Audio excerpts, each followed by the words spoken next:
Dear students, आज हम जगदीश चंद्र माथुर जी की एकांकी रीढ़ की हड्डी के शेष बचे हुए अंशों को पढ़ेंगे। Page number 39। इसके पहले हम पढ़ चुके थे कि जब गोपाल प्रसाद उमा को देखते हैं तो उससे तरह तरह के प्रश्न पूछते हैं। पहला प्रश्न, गाना बजाना आता है कि नहीं। दूसरा, पेंटिंग वेंटिंग्स जानती हो कि नहीं। तीसरा, सिलाई वगैरह जानती हो कि नहीं। इसके बाद भी प्रश्नों की लड़ी खत्म नहीं होती है। आगे गोपाल प्रसाद क्या पूछते हैं, ठीक, लेकिन हाँ बेटी, तुमने कुछ इनाम विनाम भी जीते हैं। उमा चुप। राम स्वरूप इशारे के लिए खांसते हैं, लेकिन उमा चुप है, उसी तरह गर्दन झुकाए। गोपाल प्रसाद अधीर हो उठते हैं और राम स्वरूप सकपकाते हैं। राम स्वरूप, जवाब दो उमा, गोपाल प्रसाद से। हाँ हाँ, जरा शर्माती है। इनाम तो इसने। गोपाल प्रसाद जरा रूखी आवाज में, जरा इसे भी तो मुंह खोलना चाहिए। गोपाल प्रसाद अब उमा से पूछते हैं कि क्या तुमने कुछ इनाम विनाम भी जीते हैं। उमा चुप है, उमा कुछ नहीं बोल रही है। राम स्वरूप बार बार इशारे से उमा को ये संकेत दे रहे हैं कि उमा कुछ बोलो, पर उमा अभी भी चुप है। इसके बाद राम स्वरूप गोपाल प्रसाद से कहते हैं कि बहुत शर्माती है, और उसके बाद स्वयं ही उत्तर देने जा रहे थे कि इनाम तो इसने बहुत से ही जीते हैं। लेकिन गोपाल प्रसाद राम स्वरूप को बीच में ही टोकते हुए चुप करा देते हैं और कहते हैं कि इसे भी तो कुछ बोलने दीजिए। तब राम स्वरूप उमा से कहते हैं, उमा देखो आप क्या कह रहे हैं, जवाब दो ना। उमा से कहते हैं कि देखो ये क्या कह रहे हैं, इनके प्रश्नों का आप उत्तर दो उमा, चुप मत रहो। उमा हल्की लेकिन मजबूत आवाज में, क्या जवाब दूं बाबूजी। जब कुर्सी मेज बिकती है तब दुकानदार कुर्सी मेज से कुछ नहीं पूछता, सिर्फ खरीदार को दिखला देता है। पसंद आ गई तो अच्छा है, वरना। उमा बोलती है, उसकी आवाज भले ही हल्की हो, किंतु उसकी आवाज में दृढ़ता रहती है, मजबूती रहती है। वो कहती है कि मैं क्या जवाब दूं बाबूजी।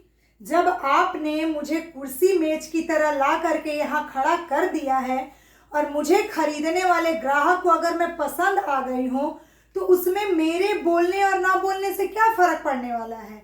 उमा की इस बात को सुन करके उमा जब ये कहती है कि जब दुकानदार कुर्सी और मेज को बेचता है तो खरीदार को तो सिर्फ दिखलाता है, कुर्सी मेज से तो उसकी इच्छा पूछी नहीं जाती। कहने का मतलब कि आपने मुझे, आप दुकानदार हैं, आपने मुझे क्या समझा, कुर्सी मेज, मुझसे मेरी इच्छा नहीं पूछी और ला के खरीदार के सामने रख दिया। खरीदार यहाँ पे कौन है, गोपाल प्रसाद है, उनके सामने रख दिया। अगर उन्हें मैं पसंद आ गई तो उसके आगे तो मेरा बोलना ही कुछ नहीं है। राम स्वरूप चौंक कर खड़े हो जाते हैं। उमा उमा उमा, अब मुझे कह लेने दीजिए बाबूजी। ये जो वहां से मेरे खरीदार बनकर आए हैं, इनसे जरा पूछिए कि क्या लड़कियों के दिल नहीं होता, क्या उनको चोट नहीं लगती, क्या बेबस भेड़ बकरियां हैं जिन्हें कसाई अच्छी तरह देखभाल कर। राम स्वरूप जब उमा को चुप कराते हैं तो उमा अपने पिता की बात नहीं सुनती और कहती है कि आज मुझे कह लेने दीजिए।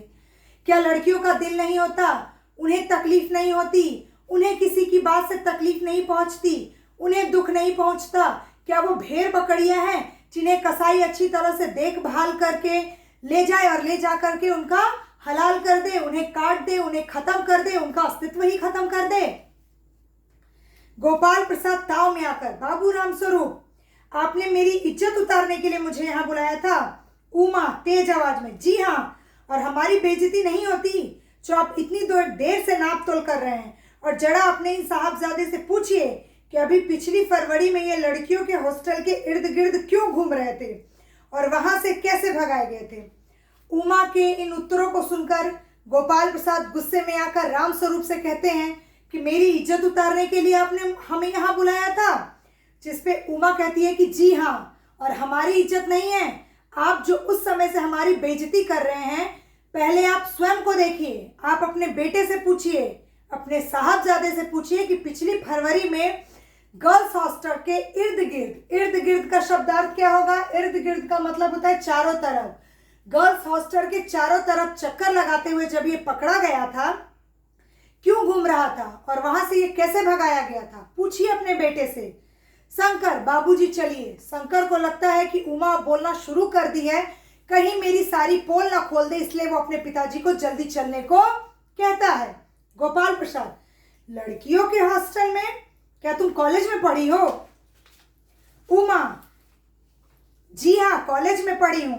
मैंने बीए पास किया है, कोई पाप नहीं किया, कोई चोरी नहीं की और ना आपके पुत्र की तरह ताक झाकर कायरता दिखाई है।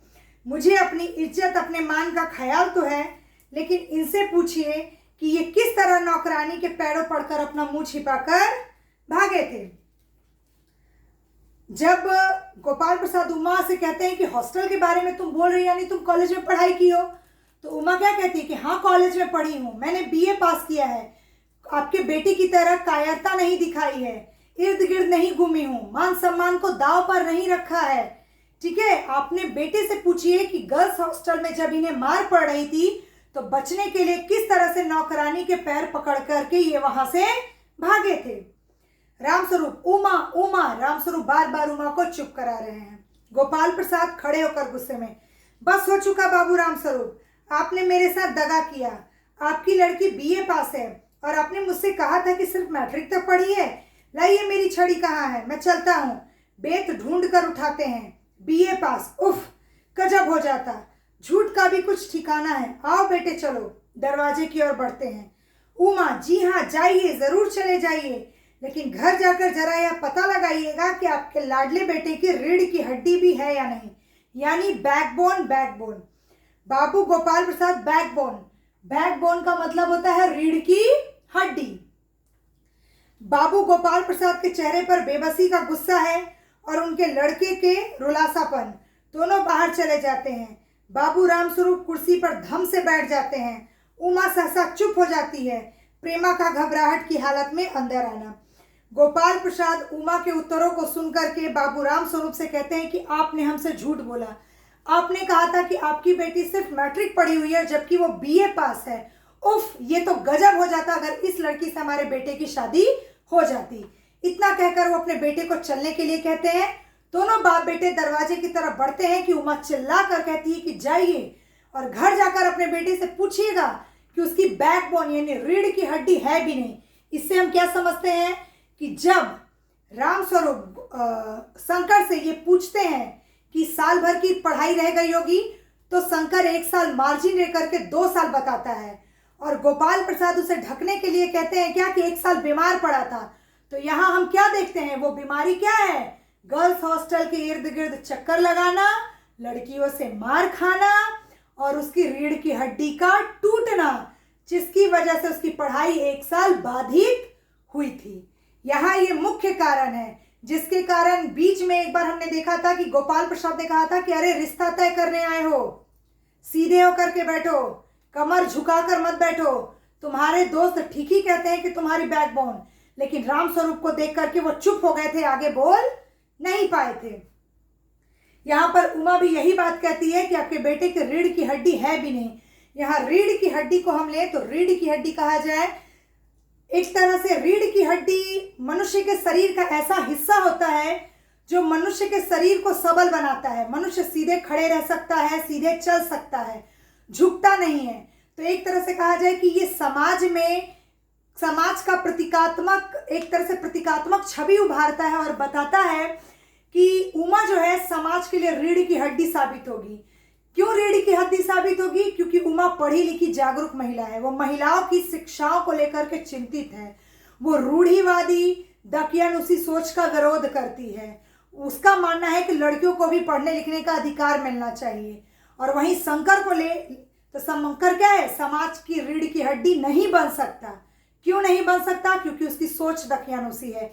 वो खुद मेडिकल की पढ़ाई कर रहा है, लेकिन शादी कैसी लड़की से करेगा जो मैट्रिक पास है? उसके खुद की अपनी राय नहीं है, वो अपने पिता की राय पर चलता है, उसके हाँ में हाँ मिलाता है। तो ये बात आपको ध्यान में रखनी है। ये सारी बातें सुनकर के गोपाल प्रसाद और शंकर तो चले जाते हैं, लेकिन रामस्वरूप धम से कुर्सी पर बैठ जाते हैं। उमा रोना शुरू कर देती है और प्रेमा घबराते हुए प्रेमा अंदर आती है। प्रेमा यानी कि रामस्वरूप की पत्नी। प्रेमा, उमा उमा रो रही है। यह सुनकर रामस्वरूप खड़े होते हैं। रतन आता है। जब प्रेमा आती है और कहती है कि उमा तुम रो रही हो, इतना सुनकर के रामस्वरूप खड़े होते हैं और उस समय रतन आता है। रतन क्या कहता है? बाबूजी मक्खन। सब रतन की तरफ देखते हैं और पर्दा गिरता है। कहने का मतलब मक्खन के बारे में मैंने पहले भी आपको बताया है, बटरिंग, चापलूसी। चूंकि रिश्ता तय हो रहा है तो लड़के वाले की हर एक बात पर लड़की वाले मक्खन लगाते हैं। शुरू में हमने देखा कि रामस्वरूप ने बहुत मक्खन लगाया, लेकिन शायद मक्खन कम पड़ गया होगा, जिसके कारण उमा ने रामस्वरूप को बोलने का मौका नहीं दिया और रामस्वरूप का सारा किया धरा पानी में मिल जाता है और अंत में रतन मक्खन लेकर आता है जब मक्खन की कोई जरूरत ही नहीं। धन्यवाद।